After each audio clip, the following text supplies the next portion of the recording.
ঘুরে ঘুরে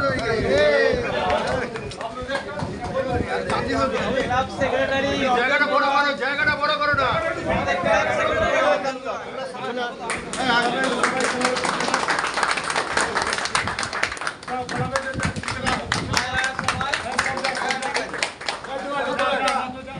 ঝান্ডা ঝান্ডা ঝান্ডা ঝান্ডা ঝান্ডা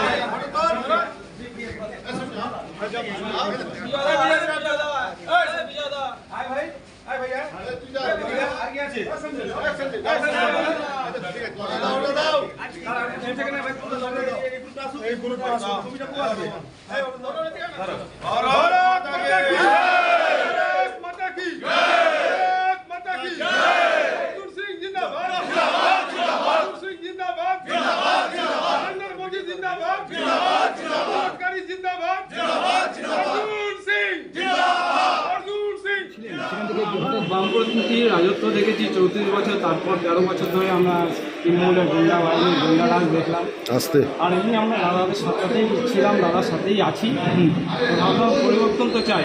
নরেন্দ্র মোদীকে হাত ধরে আমরা একটা পরিবর্তনের সংকল্প দেখেছি। নরেন্দ্র মোদীর একটা সংকল্প ভারতকে একটা রূপ দেখা দেওয়া। আজ তারই পরিবর্তনের জন্য আমরা দাদার হাত ধরে সবাই একসাথে জয়েন। কোন ক্লাবের নাম কি? এটা গোলঘর যুবক বিন্দু। কত মেম্বার জয়েন করলো আজকে? আজকে মোটামুটি 25-30 জন হবে।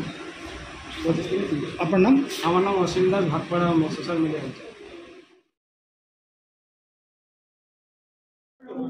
যুবকবৃন্দ ক্লাব বহু পুরনো ক্লাব, মানে আমি তো অনেক দিন ধরে দেখছি। আজকে তারা সবাই ভারতীয় জনতা পাখা লাগে ভারতীয় জনতা পার্টিতে পরিবারে সামিল হয়েছে।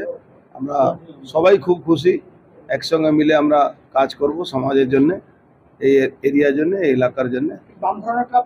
হ্যাঁ, বামপন্থী বিচারধারা মানুষ ছিলেন, তো আজকে সবাই নরেন্দ্র মোদীর উপরে বিশ্বাস করছেন, তারাও বিশ্বাস করেছেন।